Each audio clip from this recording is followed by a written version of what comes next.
Olá, Gernan, boa tarde para você, boa tarde a todos que estão nos acompanhando. A criança foi encontrada com várias marcas pelo corpo, marcas nas costas, nos braços, nos pés. Ela estava com queimaduras provocadas por cigarros.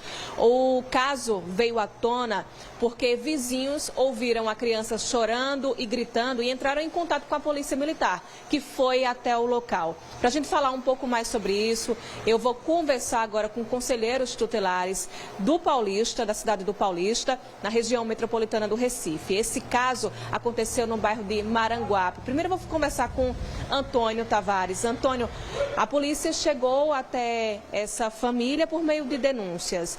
O que aconteceu no momento em que a polícia chegou até a residência? Boa tarde. Boa tarde. De fato, quando ele chegou, nós não estávamos presentes, tá certo? Eles só conseguiram entrar em contato com o Conselho Tutelar um dia depois. Mas fomos até a residência e comprovamos de fato o acontecido através da vizinhança, certo? E hoje as crianças estão bem, está na família extensa e ela hoje está sob medida de proteção. Essa mulher, quando foi abordada pela polícia, ela confessou que praticava essas agressões ou, a princípio, ela negou?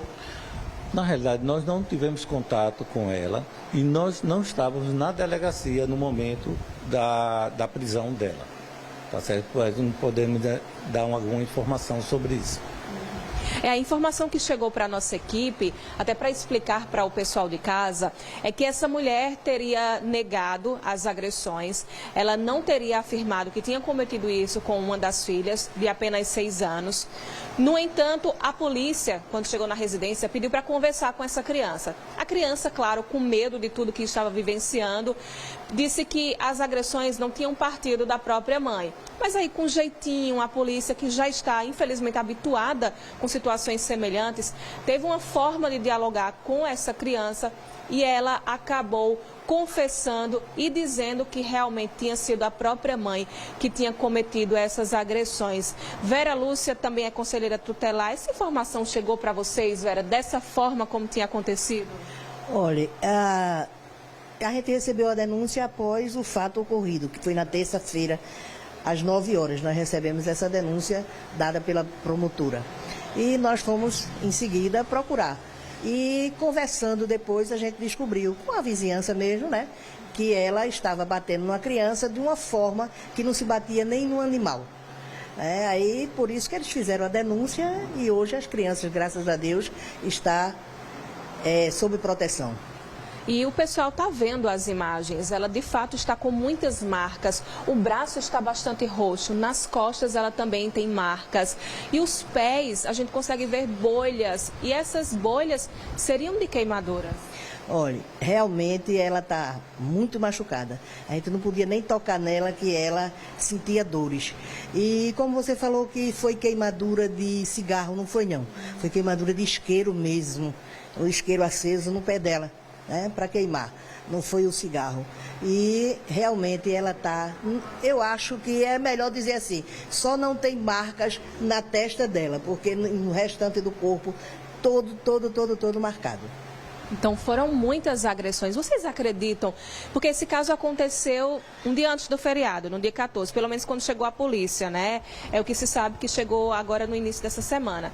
Vocês acreditam que essas agressões já vinham acontecendo antes?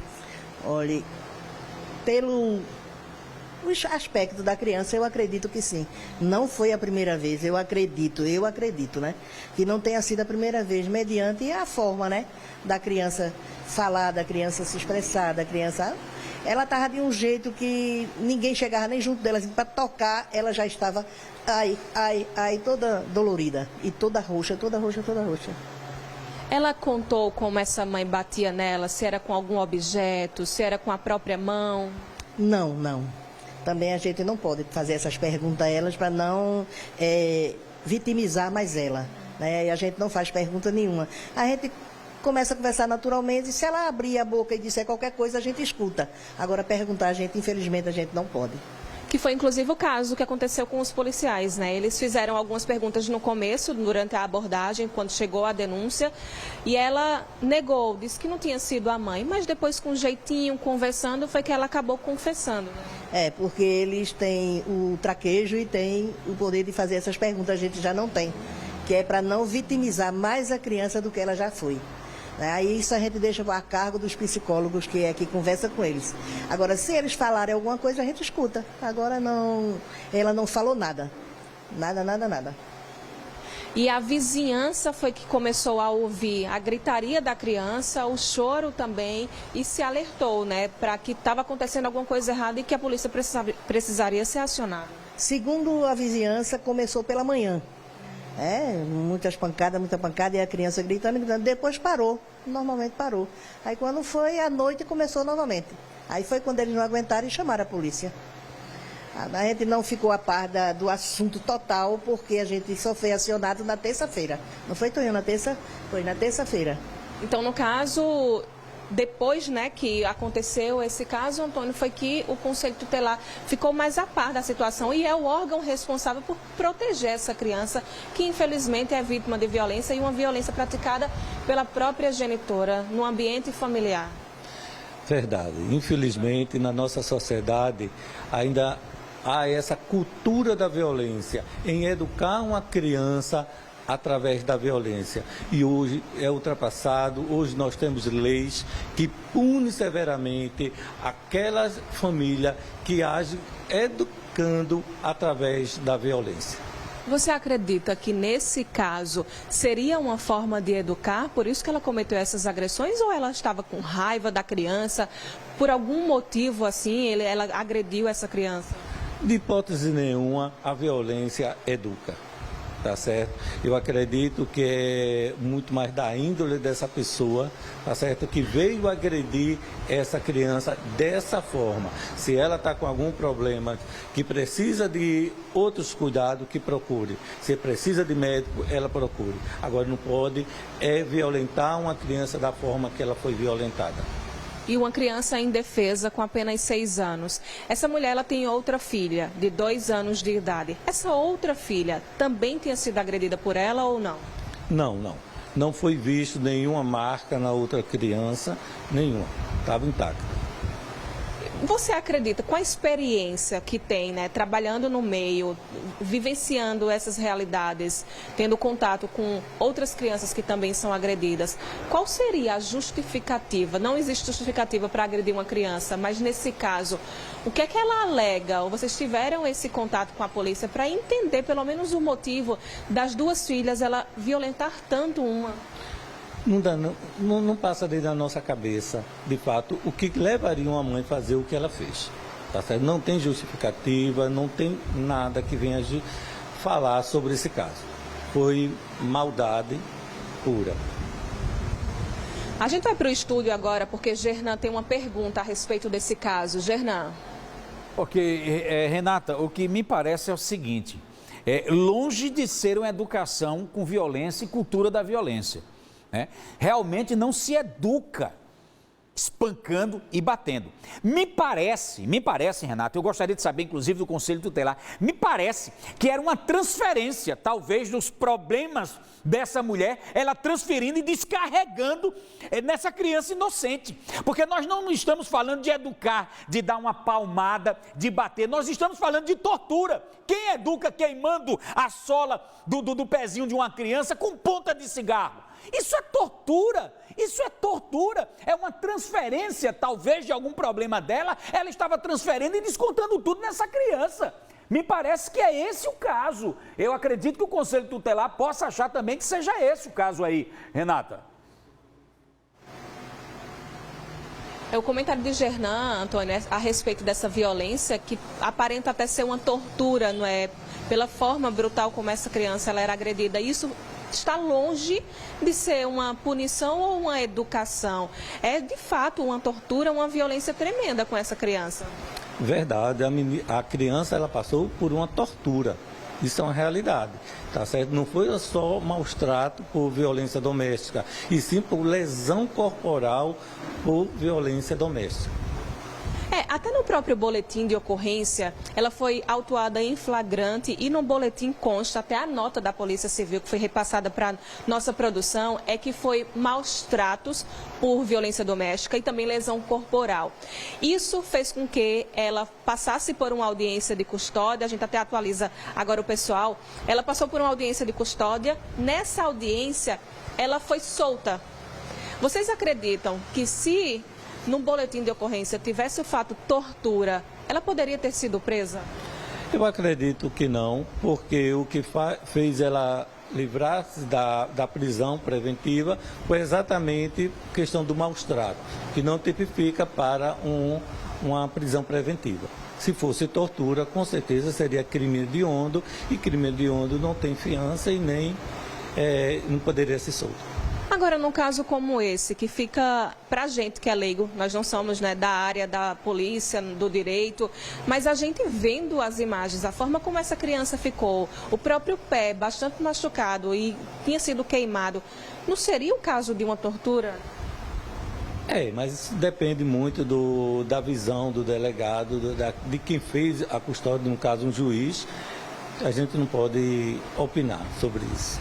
Pois é, essa mulher ela foi autuada em flagrante por lesão corporal e maus tratos. Como eu disse anteriormente, ela passou por uma audiência de custódia e nessa audiência ela pagou R$2.000 de fiança, colocou uma tornozeleira eletrônica, vai ter que cumprir algumas questões que a própria justiça diz, de não sair da localidade, à noite ela precisa estar em casa, não pode estar novamente no ambiente familiar. No entanto, ela foi solta, ela praticou tudo isso com a própria filha e foi solta. Ela vai responder em liberdade, ela não teve a prisão preventiva decretada.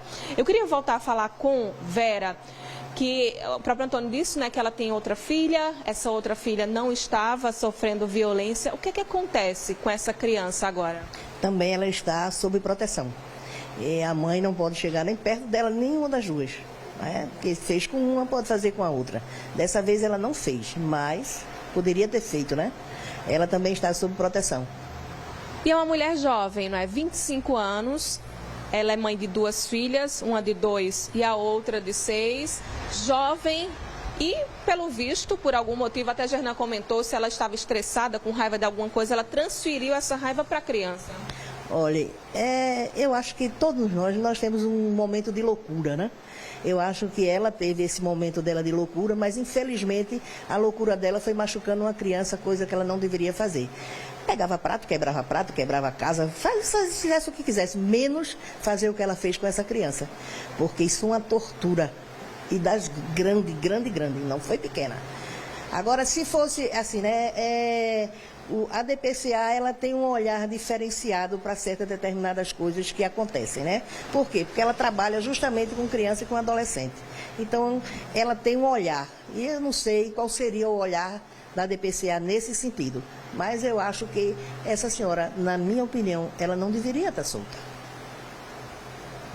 Por tudo que ela fez com a filha. Você falando que ela provavelmente pode ter tido um momento de loucura, um pico de estresse, mas você já percebeu que normalmente quando as pessoas têm isso, elas nunca praticam o mal para si e sim para o outro. E nesse caso, para uma criança de 6 anos e a própria filha. Olha, é uma coisa que a gente não sabe explicar, não é? Essas loucuras que dá nas pessoas e deveria, é como você fala, ela própria se agredir, mas não, vai agredir pessoas inocentes, indefesas, né? Que a criança de 6 anos não tinha defesa para ela, né? E fica meio complicado até a gente pensar nisso, né? E dói. Principalmente eu que me sentei com a menina, né? Vi tudinho pessoalmente, não foi por fotografia, foi eu ao lado dela, então aquilo me machucou muito, me doeu muito, porque eu sou mãe, sou avó, né?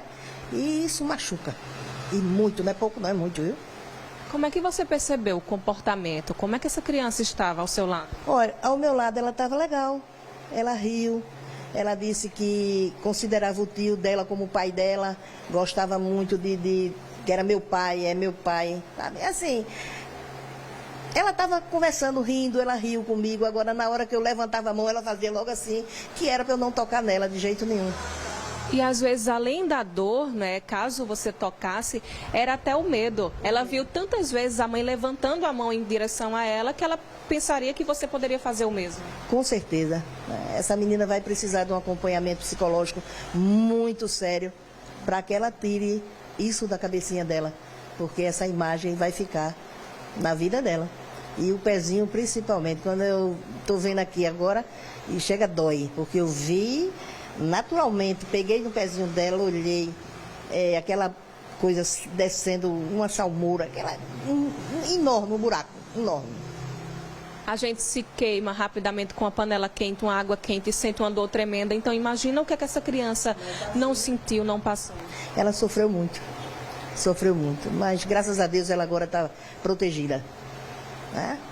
E ela está protegida graças à atenção da vizinhança em perceber os gritos, em perceber o choro. Provavelmente essa criança deve ter pedido socorro também, ter pedido ajuda. E é importante, Antônio, isso traz até um alerta para denunciar caso perceba alguma coisa do tipo, não é? Ouvir um pedido de socorro, ouvir um choro diferente, tem que entrar em contato com a polícia. Exato. Isso serve para a nossa sociedade, que nós devemos denunciar, tá certo? Não podemos ser omissos diante de maus trato de criança e adolescente. Como diz mesmo o próprio estatuto, é dever da família, da comunidade, da sociedade e do Estado zelar pelo direito da criança e adolescente. Então, como é que nós zelamos? Primeiro, a comunidade é denunciando.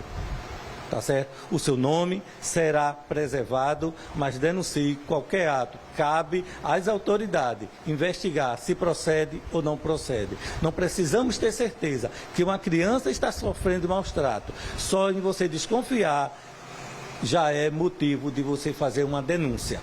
Faça a denúncia que o Estado irá investigar se procede ou não. E não tem problema nenhum para o denunciante.